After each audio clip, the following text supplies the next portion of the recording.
Hi students, welcome to Anu educational studies. 7ನೇ ತರಗತಿ ಗಣಿತ ಭಾಗ 1 ಅಧ್ಯಾಯ 2 ಅಂಕಗಣಿತದ ಉಕ್ತಿಗಳು. ಹಿಂದಿನ ವಿಡಿಯೋದಲ್ಲಿ ನಾವು ಪೇಜ್ ನಂಬರ್ 43ರಲ್ಲಿರುವಂತಹ ಎಲ್ಲ ಪ್ರಶ್ನೆಗಳಿಗೆ ಉತ್ತರಿಸಿದ್ದೇವೆ.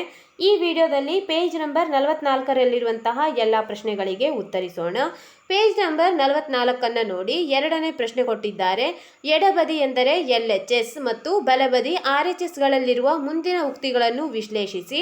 ನಂತರ ಬಾಕ್ಸ್ಗಳನ್ನು ದೊಡ್ಡದು, ಚಿಕ್ಕದು ಅಥವಾ ಈಕ್ವಲ್ಸ್ ಟು ಚಿಹ್ನೆಯಿಂದ ಭರ್ತಿ ಮಾಡಿ. ಇದಕ್ಕಾಗಿ ನೇರವಾಗಿ ಉಕ್ತಿಗಳ ಬೆಲೆಯನ್ನು ಕಂಡುಹಿಡಿಯುವ ಬದಲು ಪದಗಳು ಮತ್ತು ಆವರಣಗಳ ತಾರ್ಕಿಕತೆ ಮತ್ತು ತಿಳುವಳಿಕೆಯನ್ನು ಉಪಯೋಗಿಸಿ. ಇಲ್ಲಿ ನಾವು ಉಕ್ತಿಗಳ ಬೆಲೆಗಳನ್ನು ಕಂಡುಹಿಡಿಯುವಂತಿಲ್ಲ ಎಂದು ಹೇಳುತ್ತಿದ್ದಾರೆ. ನಾವು ಆವರಣಗಳ ತಾರ್ಕಿಕತೆಯನ್ನು ತಿಳುವಳಿಕೆಯ ಮೇಲೆ ಅಥವಾ ಆವರಣದ ತಾರ್ಕಿಕತೆಯ ಮೇಲೆ ನಾವು ಇಲ್ಲಿ ದೊಡ್ಡದು ಮತ್ತು ಚಿಕ್ಕದು ಈಕ್ವಲ್ಸ್ ಟು ಚಿಹ್ನೆಯಿಂದ ನಾವು ಬಿಟ್ಟ ಸ್ಥಳಗಳನ್ನು ತುಂಬಬೇಕಾಗಿದೆ. ಮೊದಲನೇ ಪ್ರಶ್ನೆ ಎ ಪ್ರಶ್ನೆ ನೋಡಿ.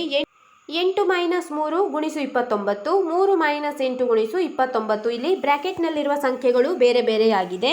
ಬ್ರ್ಯಾಕೆಟ್ನ ಹೊರಗಿರುವ ಸಂಖ್ಯೆ ಒಂದೇ ಆಗಿದೆ. ಈಗ ಬ್ರ್ಯಾಕೆಟ್ನ ಒಳಗಿರುವ ಸಂಖ್ಯೆಗಳನ್ನು ನಾವು ನೋಡೋಣ.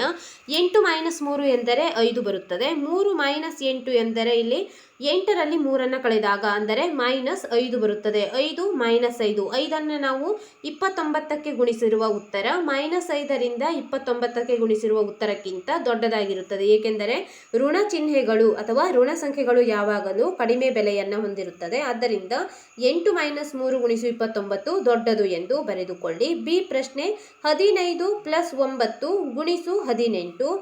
ಇನ್ನೊಂದು ಉಕ್ತಿ 15 + 9 ಬ್ರ್ಯಾಕೆಟ್ನಲ್ಲಿಟ್ಟಿದ್ದಾರೆ, ಗುಣಿಸು 18 ಎಂದು ಕೊಟ್ಟಿದ್ದಾರೆ. ಈಗ ನಾವು ಇಲ್ಲಿ ಬಿ ಪ್ರಶ್ನೆಯಲ್ಲಿ ಮಾಡುವಾಗ 15 + 9ಅನ್ನು ಮೊದಲು ಮಾಡಬೇಕಾಗುತ್ತದೆ. 15ಕ್ಕೆ 9ಅನ್ನು ಕೂಡಿಸಿದಾಗ 24 ಬರುತ್ತದೆ. 24ಕ್ಕೆ ನಾವು 18ಅನ್ನು ಗುಣಿಸುವುದಕ್ಕಿಂತ ಇಲ್ಲಿ ನೋಡಿ, ಪ್ರತಿಯೊಂದು ಪದವನ್ನು ನಾವು 15ಅನ್ನು 18ಕ್ಕೆ ಗುಣಿಸಬೇಕು, ನಂತರ 9ಅನ್ನು 18ಕ್ಕೆ ಗುಣಿಸಬೇಕು. ಈ ರೀತಿ ಮಾಡಿದಾಗ ಬ್ರ್ಯಾಕೆಟ್ ಹೊಂದಿರುವಂತಹ ಪದ ದೊಡ್ಡ ಪದವನ್ನಾಗಿ ಅಥವಾ ಬ್ರ್ಯಾಕೆಟ್ನಲ್ಲಿ ಹೊಂದಿರುವಂತಹ ಉಕ್ತಿ ದೊಡ್ಡ ಪದವಾಗಿ ಹೊರಹೊಮ್ಮುತ್ತದೆ. ಆದ್ದರಿಂದ 15 + 9 ಬ್ರ್ಯಾಕೆಟ್ನಲ್ಲಿರುವುದು ಗುಣಿಸು 18 ಇದು ದೊಡ್ಡದು ಎಂದು ಬರೆದುಕೊಳ್ಳಿ. ನಂತರ ನೋಡಿ ಸಿ ಪ್ರಶ್ನೆ 23 × 17 - 9, ನಂತರ 23 × 17 + 23 × 9 ಎಂದು ಕೊಟ್ಟಿದ್ದಾರೆ.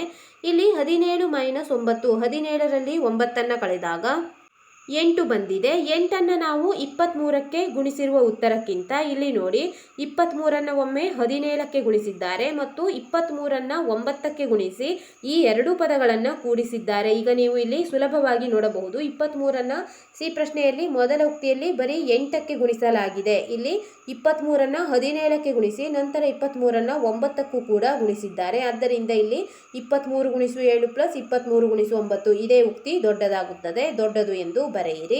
34 - 28 ಬ್ರ್ಯಾಕೆಟ್ನಲ್ಲಿ ಗುಣಿಸು 42, ನಂತರ 34 × 42 - 28 × 42 ಎಂದು ಕೊಟ್ಟಿದ್ದಾರೆ. ಇಲ್ಲಿ ನೋಡಿ 34 - 28 × 42 ಎಂದರೆ 34ಅನ್ನು ನಾವು 42ಕ್ಕೆ ಗುಣಿಸಬೇಕು, ನಂತರ ಮೈನಸ್ ಚಿಹ್ನೆಯನ್ನಿಟ್ಟು 28ಕ್ಕೆ ಪುನಃ ನಾವು 42ಕ್ಕೆ ಗುಣಿಸಬೇಕು. ಅದನ್ನೇ ಇಲ್ಲಿ ಮುಂದಿನ ಉಕ್ತಿಯಾಗಿ ತೋರಿಸಿದ್ದಾರೆ. ಆದ್ದರಿಂದ ಈ ಎರಡು ಉಕ್ತಿಗಳು ಒಂದಕ್ಕೊಂದು ಸಮನಾಗಿವೆ. ಈಕ್ವಲ್ಸ್ ಟು ಚಿಹ್ನೆಯನ್ನು ಬರೆದುಕೊಳ್ಳಿ. ಪ್ರಶ್ನೆ ನಂಬರ್ 3 ಸಂಖ್ಯೆ 14ಅನ್ನು ಪಡೆಯುವ ಒಂದು ವಿಧಾನ ಇಲ್ಲಿದೆ. 2 × 1 + 6 = 14, ಅಂದರೆ 6 + 1 ಎಂದರೆ 7 ಬರುತ್ತದೆ. 7 2 14 ಬಂದಿದೆ.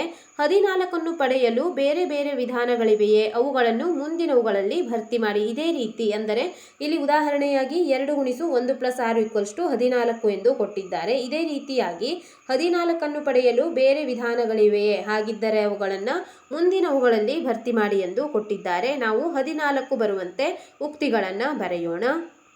ಬರೆಯಿರಿ. 2 × 3 + 4 ಎಂದು ತೆಗೆದುಕೊಳ್ಳಬಹುದು. ಅಂದರೆ ಈಗ ಇಲ್ಲಿ ನೋಡಿ 3 + 4 ಎಂದರೆ 7 ಬಂದಿದೆ. 7 2 14 ಬಂದಿದೆ. ಬಿ ಪ್ರಶ್ನೆಯಲ್ಲಿ 2 × 5 + 2 ಈ ರೀತಿಯಾಗಿಯೂ ಕೂಡ ಬರೆಯಬಹುದು. ಅಂದರೆ ಬ್ರ್ಯಾಕೆಟ್ನಲ್ಲಿ ನಾವು ಪುನಃ 7 ಬರುವಂತೆ ತೆಗೆದುಕೊಂಡಿದ್ದೇವೆ. 5 + 2 ಎಂದರೂ ಕೂಡ 7, 7 2 14 ಬರುತ್ತದೆ. ಸಿ ಯಲ್ಲಿ 2 × 7 + 0, 7 + 0 ಎಂದು ಮಾಡಿದಾಗಲೂ ಕೂಡ 7 ಬಂದಿದೆ. 7 2 14. ನಂತರ ನೋಡಿ ಡಿ ಯಲ್ಲಿ 7 × 1 + 1, 1 + 1 ಎಂದರೆ 2, 2 ಎಳ್ಳೆ 14. ಇಲ್ಲಿ ನಾವು 14 ಬರುವಂತೆ ಉಕ್ತಿಗಳನ್ನು ಮಾಡಿದ್ದೇವೆ. ನೀವು ಕೂಡ ನೋಡಿ ಬರೆದುಕೊಳ್ಳಿ.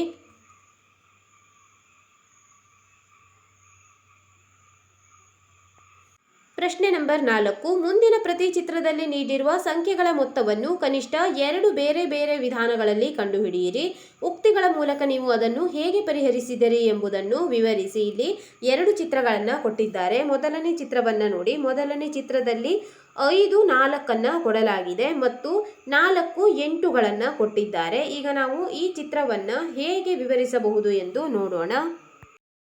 ಮೊದಲನೇ ಚಿತ್ರ ನೋಡಿ. ಇಲ್ಲಿ 5 4 ನೀವು ನೋಡಬಹುದು ಮತ್ತು 8 4 ಬಾರಿ ಇದೆ. ಇದನ್ನೇ ನಾವು ಉಕ್ತಿಯಲ್ಲಿ ಬರೆಯೋಣ. 1 ಬರೆಯಿರಿ. 4 ಗುಣಿಸು 5 ಅಂದರೆ 4 5 ಬಾರಿ ಇದೆ, ಪ್ಲಸ್ 8 ಗುಣಿಸು 4 ಎಂದರೆ 8 4 ಬಾರಿ ಇದೆ ಎಂದು ಅರ್ಥವಾಗಿದೆ. ಈಗ 4 5 20 ಬರುತ್ತದೆ. 8 4 32.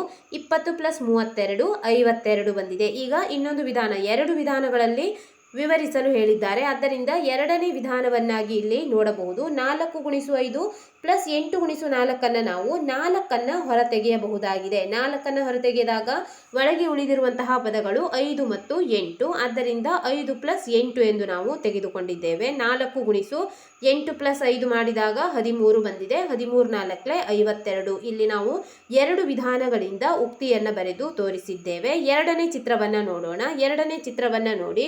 ಇಲ್ಲಿ 5 8 ಬಾರಿ ಕೊಟ್ಟಿದ್ದಾರೆ ಮತ್ತು 6 ಕೂಡ 8 ಬಾರಿ ಕೊಟ್ಟಿದ್ದಾರೆ. ಇಲ್ಲಿ ಮೊದಲನೇ ವಿಧಾನವನ್ನು ಬರೆಯೋಣ. 5 ಗುಣಿಸು 8 ಅಂದರೆ 5 8 ಬಾರಿ ಕೊಡಲಾಗಿದೆ, ಪ್ಲಸ್ 6 ಗುಣಿಸು 8 ಅಂದರೆ 6 ಕೂಡ 8 ಬಾರಿ ಕೊಟ್ಟಿದ್ದಾರೆ. 5 8 40 ಪ್ಲಸ್ 6 8 48. 40 ಪ್ಲಸ್ 48 88 ಬಂದಿದೆ.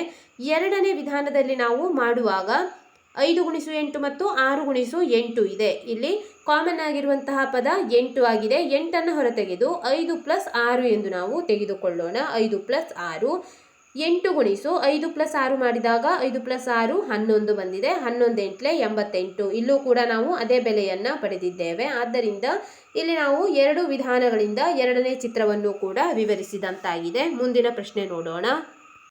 ಕಂಡುಹಿಡಿಯಿರಿ ಎಂದು ಕೊಟ್ಟಿದ್ದಾರೆ. ಮುಂದಿನ ಸನ್ನಿವೇಶಗಳನ್ನು ಓದಿ ಪ್ರತಿಯೊಂದಕ್ಕೂ ಸೂಕ್ತವಾದ ಉಕ್ತಿಯನ್ನು ಬರೆಯಿರಿ ಮತ್ತು ಅವುಗಳ ಬೆಲೆಗಳನ್ನು ಕಂಡುಹಿಡಿಯಿರಿ. ಇಲ್ಲಿ ಈಗ ನಾವು ಎ ಪ್ರಶ್ನೆಗೆ ಉತ್ತರಿಸೋಣ. ಎ ಪ್ರಶ್ನೆ ನೋಡಿ.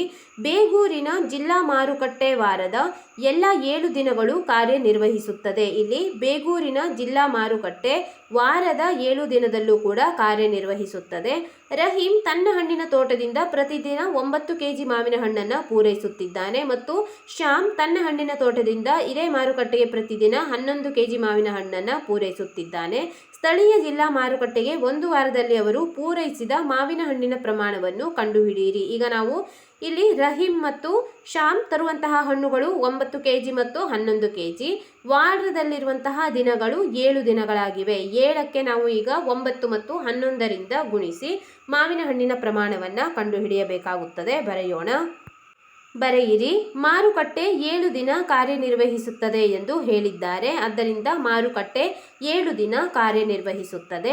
ರಹೀಂ ಪ್ರತಿದಿನ 9 ಕೆಜಿ ಮಾವಿನ ಹಣ್ಣು ಪೂರೈಸುತ್ತಾನೆ ಮತ್ತು ಶ್ಯಾಮ್ ಪ್ರತಿದಿನ 11 ಕೆಜಿ ಮಾವಿನ ಹಣ್ಣು ಪೂರೈಸುತ್ತಾನೆ. ಅಂದರೆ ಪ್ರತಿ 7 ದಿನವೂ ಕೂಡ ಅವರು ಪ್ರತಿದಿನ 9 ಕೆಜಿ ಮತ್ತು 11 ಕೆಜಿಯಂತೆ ಹಣ್ಣುಗಳನ್ನು ತರುತ್ತಲೇ ಇದ್ದಾರೆ. ಈಗ ನಾವು ಉಕ್ತಿಯನ್ನು ಬರೆಯುವುದನ್ನು ನೋಡೋಣ. ಈಗ ಉಕ್ತಿಯನ್ನು ಬರೆಯುವಾಗ ರಹೀಂ ಕೊಟ್ಟಿರುವಂತಹ ಹಣ್ಣಿನ ತೂಕ 9 ಕೆಜಿ ಇದೆ. ಅವನು 7 ದಿನ ಕೊಟ್ಟಿದ್ದಾನೆ. 9 ಗುಣಿಸು 7 ಆಯಿತು.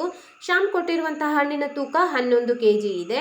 11 ಗುಣಿಸು ಇವನು ಕೂಡ 7 ದಿನವೂ ಕೊಟ್ಟಿದ್ದಾನೆ. 11 ಗುಣಿಸು 7 ಎಂದು ಬರೆದುಕೊಳ್ಳಿ. ಈಗ ಕಾಮನ್ ಆಗಿರುವಂತಹ ಸಂಖ್ಯೆ ಯಾವುದು? ಕಾಮನ್ ಆಗಿರುವಂತಹ ಸಂಖ್ಯೆ 7. ಈಗ 7 ನಾವು ಹೊರತೆಗೆಯೋಣ. 7 ಹೊರತೆಗೆದಾಗ ಉಳಿದಿರುವಂತಹ ಪದ ಇಲ್ಲಿ ರಹೀಂ ಮತ್ತು ಶ್ಯಾಮ್ ತಂದಿರುವಂತಹ ಮಾವಿನ ಹಣ್ಣಿನ ಕೆಜಿ ಆಗಿದೆ. 9 ಪ್ಲಸ್ 11. 9 ಪ್ಲಸ್ 11 7. ಈಗ 9ಕ್ಕೆ 11 ಕೂಡಿಸಿದಾಗ 20 ಬರುತ್ತದೆ. 7 ಗುಣಿಸು 20. 27 140 ಕೆಜಿ. ಆದ್ದರಿಂದ ಇಲ್ಲಿ ಜಿಲ್ಲಾ ಮಾರುಕಟ್ಟೆಗೆ 7 ದಿನ ಅವರು ಕೊಟ್ಟಿರುವಂತಹ ಹಣ್ಣಿನ ಪೂರೈಕೆ ಅಥವಾ ಕೊಟ್ಟಿರುವಂತಹ ಹಣ್ಣಿನ ಪ್ರಮಾಣ 140 ಕೆಜಿ ಆಗಿದೆ. ಇದನ್ನು ನಾವು ಉಕ್ತಿಯ ರೂಪದಲ್ಲಿ 9 ಗುಣಿಸು 7 ಪ್ಲಸ್ 11 ಗುಣಿಸು 7 ಅಥವಾ 7 ಗುಣಿಸು 9 ಪ್ಲಸ್ 11 ಈ ರೀತಿಯಾಗಿ ಬರೆಯಬಹುದಾಗಿದೆ. ಈ ವಿಡಿಯೋದಲ್ಲಿ ನಾವು ಪೇಜ್ ನಂಬರ್ 44ರಲ್ಲಿರುವಂತಹ ಎಲ್ಲ ಪ್ರಶ್ನೆಗಳಿಗೆ ಉತ್ತರಿಸಿದ್ದೇವೆ. ಮುಂದಿನ ವಿಡಿಯೋದಲ್ಲಿ ಪೇಜ್ ನಂಬರ್ 45 ಮತ್ತು 46ರಲ್ಲಿರುವಂತಹ ಎಲ್ಲ ಪ್ರಶ್ನೆಗಳಿಗೆ ಉತ್ತರಿಸೋಣ. ನಮ್ಮ ಅನು ಎಜುಕೇಷನಲ್ ಸ್ಟಡೀಸ್ನಲ್ಲಿ 7ನೇ ತರಗತಿ ಗಣಿತ ಭಾಗ 1ರ ಎಲ್ಲ ಪಾಠಗಳ ಅಭ್ಯಾಸದ ಪ್ರಶ್ನೋತ್ತರಗಳನ್ನು ಬಿಡಿಸಲಾಗುವುದು. ನೀವು ಎಲ್ಲ ಪಾಠಗಳ ಅಭ್ಯಾಸದ ಪ್ರಶ್ನೋತ್ತರಗಳಿಗಾಗಿ ನಮ್ಮ ಚಾನೆಲ್ನ ಪ್ಲೇಲಿಸ್ಟ್ 7ನೇ ತರಗತಿ ಗಣಿತ ಭಾಗ 1 ಅಭ್ಯಾಸ ಪ್ರಶ್ನೋತ್ತರಗಳು ಇದನ್ನು ಗಮನಿಸಬಹುದಾಗಿದೆ.